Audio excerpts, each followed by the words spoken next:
ಇಟ್ಟಿಗೆಯನ್ನು ಮನೆ ಮನೆಗೆ ಕೊಂಡೋಗಿ ಪೂಜೆ ಮಾಡಿಸಿ ಹರಕೆ ದುಡ್ಡು ತಗೊಂಡು ಇವತ್ತು BJP ಓಟ್ ಕೊಡಬೇಕು ಅನ್ನೋಂಥ ರೀತಿ ಪ್ರಚಾರ ಮಾಡುವಂಥ ಕೆಲಸ ಕಾರ್ಯವನ್ನು ಇವತ್ತು ಅಂದಿನ ಸಂದರ್ಭದಲ್ಲಿ BJP ಅವರು ಭಾಳ ಸಕ್ರಿಯವಾಗಿ ನಡೆಸಿದರು. ಪೂಜೆ ಮಾಡಿದಂಥ ಪ್ರಾರ್ಥನೆ ಮಾಡಿದಂಥ ಹರಕೆಯ ಇವತ್ತು ಇಟ್ಟಿಗೆಯನ್ನು ಅಲ್ಲೇ ಚರಂಡಿಯಲ್ಲಿ ಬಿದ್ದಿತ್ತದು. ಉಪಚೌಕಿದಾರರು ಎಲ್ಲ ಒಟ್ಟಾಗಿ ಸೇರಿಕೊಂಡು ಇವತ್ತೇನು ರಾಜೀನಾಮೆ ಕೊಟ್ಟಿದ್ದಾರೆ, ಚಂಪತ್ ರಾಯ್ ಇರ್ಬೋದು ಅಥವಾ ಅನಿಲ್ ಮಿಶ್ರಾ ಇರ್ಬೋದು ಅಥವಾ ಇನ್ನು ಕೆಲವರು ಇರ್ಬೋದು, ಅವರೆಲ್ಲರೂ ಕೂಡ ಇದಕ್ಕೆ 100ಕ್ಕೆ 100 ಪಾಲು ಕೂಡ ಭಾಗಿದಾರರಾಗಿದ್ದಾರೆ. ಇಷ್ಟೊಂದು ದೊಡ್ಡ ಹಗರಣ ಆದರೂ ಕೂಡ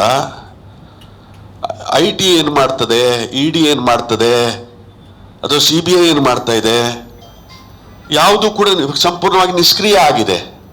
1989ನೇ ಇಸ್ವಿಯಲ್ಲಿ ಹಿಮಾಚಲದಲ್ಲಿ ನಡೆದಂಥ BJPಯವರ ಕಾರ್ಯಕಾರಿ ಸಮಿತಿಯಲ್ಲಿ ರಥಯಾತ್ರೆಯನ್ನು ಮಾಡಬೇಕು ಅಂತೇಳಿ ತೀರ್ಮಾನವನ್ನು ಕೈಗೊಂಡರು. ಅದು ಮಾತ್ರ ಅಲ್ಲ, ಅಲ್ಲಿ ಮಾತ್ರ ರಥಯಾತ್ರೆ ಆಗಿರುವಂಥದ್ದಲ್ಲ, 1989ನೇ ಇಸ್ವಿಯಲ್ಲಿ ಚುನಾವಣೆ ಬಂದಿತ್ತು, ವಿಧಾನಸಭಾ ಚುನಾವಣೆ ಇತ್ತು. ನಾನು ಪುತ್ತೂರಿನಿಂದ ಸ್ಪರ್ಧೆ ಮಾಡಿದ್ದೆ. ನನ್ನ ವಿರುದ್ಧ ಸದಾನಂದ ಗೌಡರು ಸ್ಪರ್ಧೆ ಮಾಡಿದರು. ಆ ಸಂದರ್ಭದಲ್ಲಿ ಇಟ್ಟಿಗೆಯನ್ನು ಮನೆ ಮನೆಗೆ ಕೊಂಡೋಗಿ ಪೂಜೆ ಮಾಡಿಸಿ ಹರಕೆ ದುಡ್ಡು ತಗೊಂಡು ಇವತ್ತು BJP ಓಟ್ ಕೊಡಬೇಕು ಅನ್ನೋಂಥ ರೀತಿ ಪ್ರಚಾರ ಮಾಡುವಂಥ ಕೆಲಸ ಕಾರ್ಯವನ್ನು ಇವತ್ತು ಅಂದಿನ ಸಂದರ್ಭದಲ್ಲಿ BJP ಅವರು ಭಾಳ ಸಕ್ರಿಯವಾಗಿ ನಡೆಸಿದರು. ಆದರೆ ಆ ಚುನಾವಣೆಯಲ್ಲಿ ನನಗೆ ಗೆಲುವಾಯಿತು.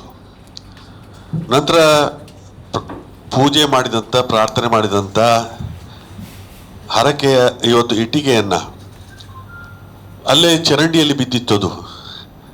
3-4 ತಿಂಗಳುಗಳ ಕಾಲ ಶ್ರೀಯುತ ಪ್ರಭಾಕರ್ ಭಟ್ರು ನಂತರ ಬಂದು ಇವತ್ತು ಶೂಸ್ ಹಾಕಿ ಅದೇ ರೀತಿಯಾಗಿ RSS ಚಡ್ಡಿ ಹಾಕಿ ಅದನ್ನೆಲ್ಲ ಲಾರಿಗೆ ತುಂಬಿಸಿ ಆ ಪೂಜೆ ಮಾಡಿದಂಥ ಇಟ್ಟಿಗೆಯನ್ನು ತುಳಿದುಕೊಂಡು ಇವತ್ತು ಎಲ್ಲೋ ಕೊಂಡೋದ್ರು. ಅದು ಎಲ್ಲಿ ಹೋಯ್ತು ಅಂತ ಗೊತ್ತಾಗಲಿಲ್ಲ. ಆದರೆ ಪ್ರತಿ ಮನೆಗೆ ಕೂಡ ಹರಕೆಯ ಹಣ ಅನ್ನುವಂಥ ರೀತಿಯಲ್ಲಿ ಕಲೆಕ್ಷನ್ ಮಾಡುವಂತಹ ಅವಕಾಶ ಆಗಿದೆ. ಆ ಹರಕೆ ದುಡ್ಡು ಎಲ್ಲಿ ಹೋಗಿದೆ ಅಂಥೇಳಿ ಇವತ್ತು ಇಷ್ಟರವರೆಗೆ ತಿಳುವಳಿಕೆ ಬಂದಿಲ್ಲ. ಮೋದಿಯವರು ಒಂದು ಮಾತು ಹೇಳಿದರು, ನಾ ಕಾವುಂಗ ಕಾಣೆ ದುಂಗ. ಹೆಚ್ಚಿನ ವಿಷಯ ಇವತ್ತು ಅನೇಕ ಭ್ರಷ್ಟಾಚಾರಕ್ಕೆ ಸಂಬಂಧಪಟ್ಟಂಥ ವಿಚಾರಗಳಿದ್ದ ದೇವರ ಹಣವನ್ನೇ ಇವತ್ತು ಕದಿಯುವಂಥ ಸಮಯದಲ್ಲಿ ಇನ್ನೊಂದು ಮಾತು ಹೇಳಿದರು, ಚೌಕಿದಾರ ನಾನು ಅಂಥೇಳಿ. ಹೆಚ್ಚಿನ ವಿಷಯ ಚೌಕಿದಾರ ನೇಮಕಾತಿ ಮಾಡಿರುವಂಥ ಟ್ರಸ್ಟಿಗಳೆಲ್ಲ ಉಪಚೌಕಿದಾರರು ಎಲ್ಲ ಒಟ್ಟಾಗಿ ಸೇರಿಕೊಂಡು ಇವತ್ತೇನು ರಾಜೀನಾಮೆ ಕೊಟ್ಟಿದ್ದಾರೆ, ಚಂಪತ್ ರಾಯ್ ಇರ್ಬೋದು ಅಥವಾ ಅನಿಲ್ ಮಿಶ್ರಾ ಇರ್ಬೋದು ಅಥವಾ ಇನ್ನು ಕೆಲವರು ಇರ್ಬೋದು, ಅವರೆಲ್ಲರೂ ಕೂಡ ಇದಕ್ಕೆ 100ಕ್ಕೆ 100 ಪಾಲು ಕೂಡ ಭಾಗಿದಾರರಾಗಿದ್ದಾರೆ. ಈಗ SIT ಸಮಿತಿಯನ್ನು ನೇಮಕಾತಿ ಮಾಡಿದೆ, ಉತ್ತರ ಪ್ರದೇಶದ ಮುಖ್ಯಮಂತ್ರಿಗಳು ನೇಮಕಾತಿ ಮಾಡಿದ್ದಾರೆ. 84 SIT ಉತ್ತರ ಪ್ರದೇಶದಲ್ಲಿ ನೇಮಕಾತಿ ಆಗಿದೆ. ಅದರ ರಿಪೋರ್ಟ್ ಯಾವುದು ಕೂಡ ಸರಿಯಾಗಿ ಇನ್ನೂ ಕೂಡ ಬಂದಿಲ್ಲ. ಈ SIT ಮಾಡಿದಂಥ ಮುಖ್ಯಸ್ಥರು ಕೂಡ 420 ಕೇಸಿನಲ್ಲಿದ್ದಾನೆ. ಅವನು ಕೂಡ 420 ಕೇಸ್ ಇದೆ ಅವನ ಮೇಲೆ. ಅವರೇನು ರಿಪೋರ್ಟ್ ಕೊಟ್ಟಿದ್ದಾರೆ, ಬರೀ ಯಾರು ಅಮಾಯಕರನ್ನ ಹೆಸರುಗಳನ್ನು ಕೊಡುವಂಥ ಅವಕಾಶ ಆಗಿದೆ. ಇವತ್ತು ರಿಪೋರ್ಟ್ ಕೊಟ್ಟ ಮರುದಿವಸದಿಂದ 10 ಲಕ್ಷ ರೂಪಾಯಿ ದೇಣಿಗೆ ಜಾಸ್ತಿ ಆಗಿದೆ. ಹಿಂದೆ ಬರುವಂಥ ದೇಣಿಗೆಗಿಂತೂ 10 ಲಕ್ಷ ರೂಪಾಯಿ ದೇಣಿಗೆ ಜಾಸ್ತಿ ಆಗಿದೆ. ಈ ರೀತಿಯಲ್ಲಿ ಇವತ್ತು ದೇವರ ಹೆಸರನ್ನೇ ಬಳಕೆ ಮಾಡಿಕೊಂಡು ದೇವರ ಹೆಸರನ್ನೇ ಕಣ್ಣ ಹೊಡೆಯುವಂಥ ಕೆಲಸ ಕಾರ್ಯ ಮಾಡಿದಂಥ ಶ್ರೀ ಪ್ರಭು ರಾಮಚಂದ್ರ ದೇವರ ಭಕ್ತಿ ಶ್ರದ್ಧೆ ಮತ್ತು ಭಾವನೆಗಳಿಗೆ ಒಳಪಟ್ಟಂಥ ಯಾರು ಭಕ್ತಾಭಿಮಾನಿಗಳಿದ್ದಾರೆ ಅವರಿಗೆ ಅಪಮಾನ ಆಗುವಂಥ ರೀತಿಯ ಕೆಲಸ ಕಾರ್ಯವನ್ನು BJPಯವರು ಇವತ್ತು ನಡೆಸಿದ್ದಾರೆ. ಇವತ್ತು ಈ ಸಂದರ್ಭದಲ್ಲಿ ನಮ್ಮದಾದರೂ ಬೇಡಿಕೆ ಏನು ಅಂತ ಹೇಳಿದರೆ, ಆ ಟ್ರಸ್ಟನ್ನು ಆದಷ್ಟು ಶೀಘ್ರವಾಗಿ ವಜಾ ಮಾಡಬೇಕು.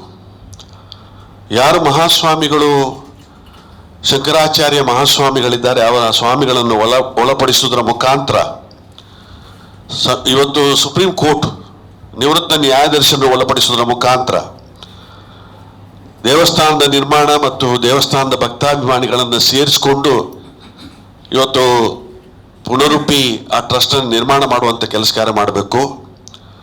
ಅದೇ ರೀತಿಯಾಗಿ CBI ಮತ್ತು ಅದರ ಮೇಲುಸ್ತುವಾರಿಯನ್ನು ಸುಪ್ರೀಂ ಕೋರ್ಟಿನ ಇವತ್ತು ಜಡ್ಜಿನ ಮುಖಾಂತರ ಅದನ್ನು ತನಿಖೆ ಮಾಡುವಂಥ ಕೆಲಸ ಕಾರ್ಯ ಮಾಡಬೇಕು.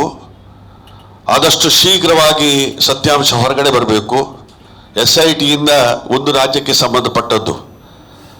ಇಡೀ ದೇಶದಲ್ಲಿ ಇವತ್ತು ನಮ್ಮ ರಾಮ ಭಕ್ತರಿದ್ದಾರೆ.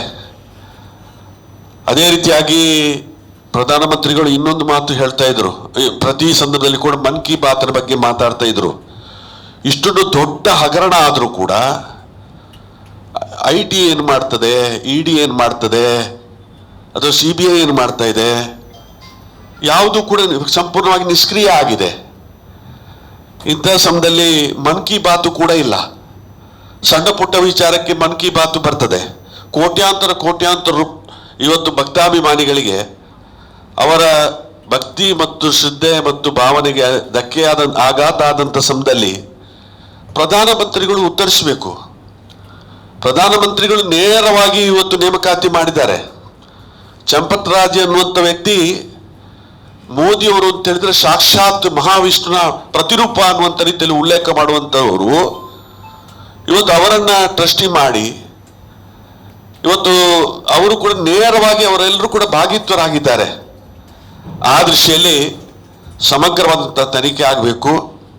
ಪುನರುಪಿ ಯಾವ ರೀತಿಯ ಭಕ್ತಾಭಿಮಾನಿಗಳಿಗೆ ಯಾವ ರೀತಿಯ ಆಘಾತ ಆಗಿದೆ, ಅವರ ಭಕ್ತಿ ಮತ್ತು ಶ್ರದ್ಧೆ ಇದಕ್ಕೆ ಏನು ಆಘಾತ ಆಗಿದೆ, ಅದು ಪುನರುಪಿ ನಿರ್ಮಾಣ ಆಗುವಂಥ ರೀತಿಯ ವಿಶ್ವಾಸದ ಕೆಲಸ ಕಾರ್ಯ ಪ್ರಧಾನಮಂತ್ರಿಗಳು, ಅದೇ ರೀತಿಯಾಗಿ ಗೃಹ ಸಚಿವರು ಇರ್ಬೋದು ಅಥವಾ ಸಂಬಂಧಪಟ್ಟಂಥವರು ಇದನ್ನು ನಡೆಸುವಂಥ ಕೆಲಸ ಕಾರ್ಯವನ್ನು ಮಾಡಬೇಕು ಅನ್ನೋ ರೀತಿಯ ಒತ್ತಾಯವನ್ನ ಈ ಸಂದರ್ಭದಲ್ಲಿ ತರ್ತಾ ಇದ್ದೇನೆ. ನಮ್ಮ ಕಾರ್ಯಕ್ರಮಗಳನ್ನ ನೀವು ನೋಡ್ತಾ ಇದ್ರೆ ನಮ್ಮ ಚಾನೆಲ್ ಅನ್ನ ಸಬ್ಸ್ಕ್ರೈಬ್ ಮಾಡಿ, ಪಕ್ಕದ ಬೆಲ್ ಐಕಾನ್ ಒತ್ತಿ ನಮ್ಮನ್ನ ಬೆಂಬಲಿಸಿ.